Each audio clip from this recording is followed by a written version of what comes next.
what's up guys, welcome back to my channel, and if you're new here then welcome to our little corner of the internet. Today we're going to be watching a video titled "Why didn't Florida join the American Revolution?" Why not? Why not? What was the reason? Okay, let's see what this video is about. In 1776, 13 of Britain's colonies in North America declared themselves the independent United States of America.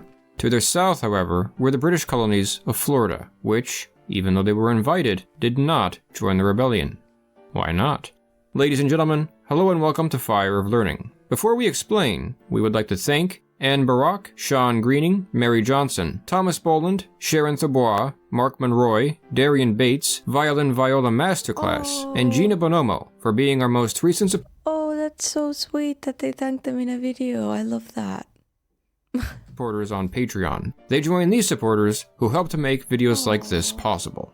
The answer is simply that Florida's history and situation was quite different from the other 13 colonies. The first European country to claim Florida was Spain in 1513. Britain would not gain possession of the territory until 1763, after 250 years of Spanish rule and only a little over a decade before the American War of Independence began.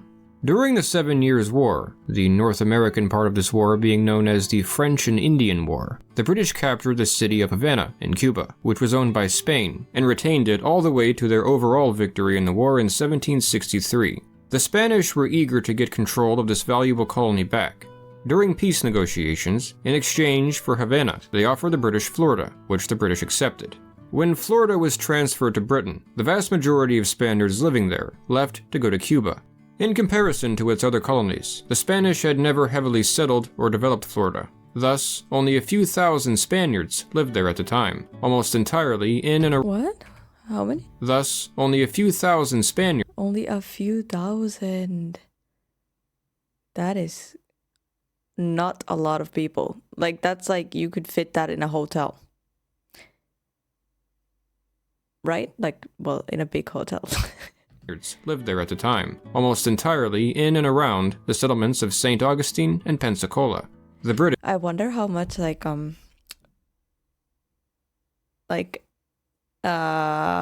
architectural effect these countries had in these places. Like, I wonder how much was built then that's reserved till now, if that makes sense. Probably nothing.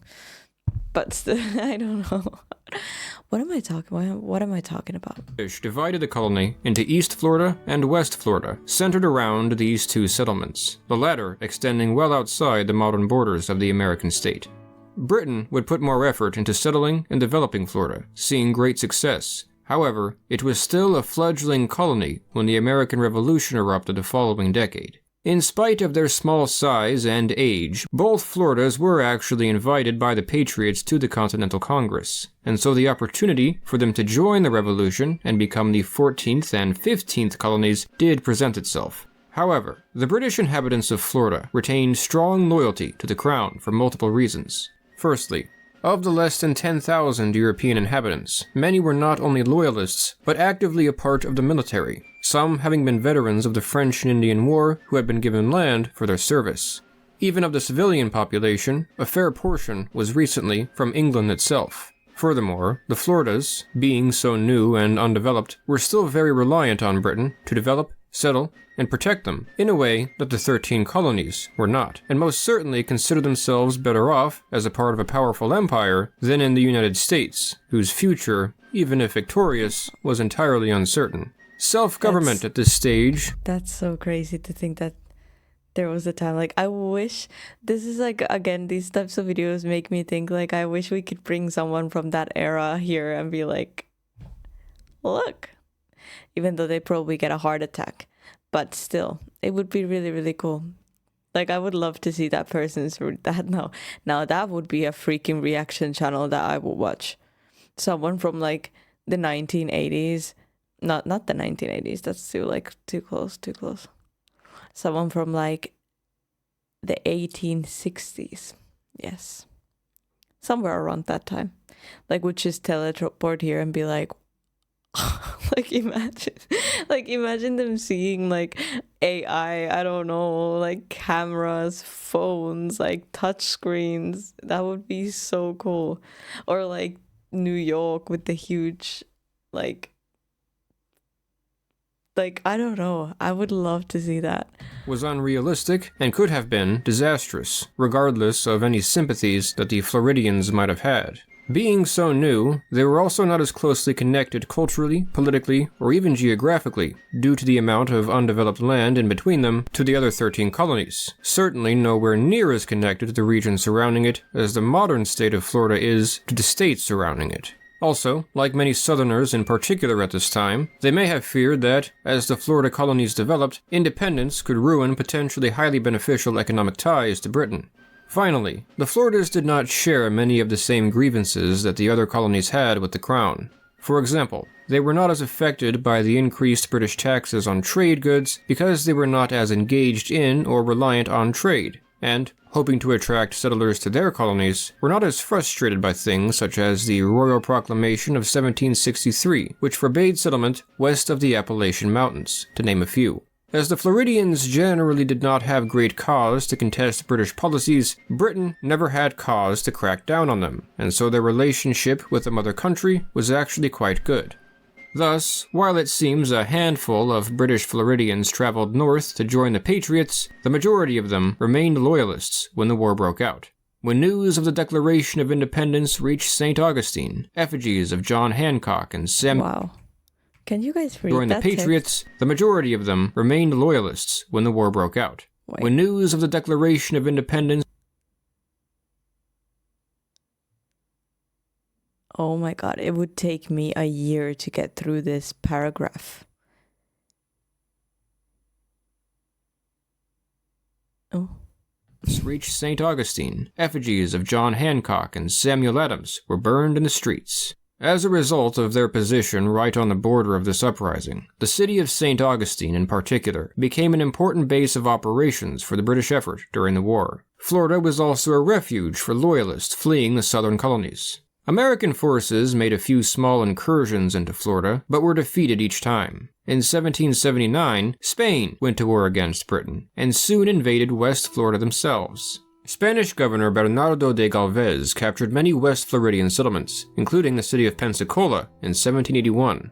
When the war ended and peace negotiations took place, Spain was able to reclaim Florida from the British by exchanging it for the Bahamas, which Spain had also captured during the war.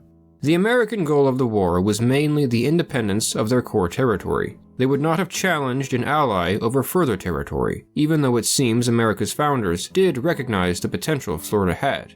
However, multiple disputes over the border did quickly arise between Spain and America in the following decades, which led to multiple conflicts. The history of these disputes is quite complicated and strays from the point of the video, so it's best reserved for another time. Ultimately, however, the Floridas did not prosper during the Second Spanish period. Very few Spaniards returned and little wealth was produced.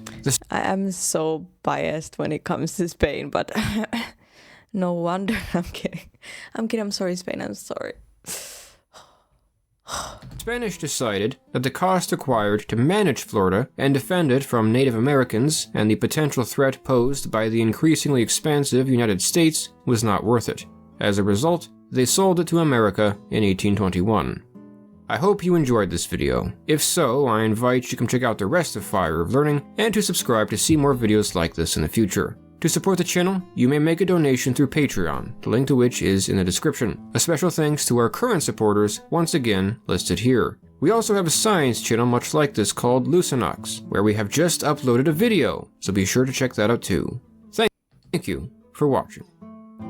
Oh, they're so sweet. But yeah, okay, that makes sense. That makes sense. I mean, it was kind of there in between all of this, so makes sense. But I didn't know that. I've watched videos on the American Revolution, but I feel like, I've gotten so much knowledge throughout this channel that like I still need to piece it together. But thank you guys for joining me for this video. I really hope you enjoyed it. Please leave a like, subscribe if you haven't yet. There's a bunch of links in my description if you want to join Discord or my gaming channel or my music channel. I love you guys. Thank you for being here, and I'll see you guys in the next video.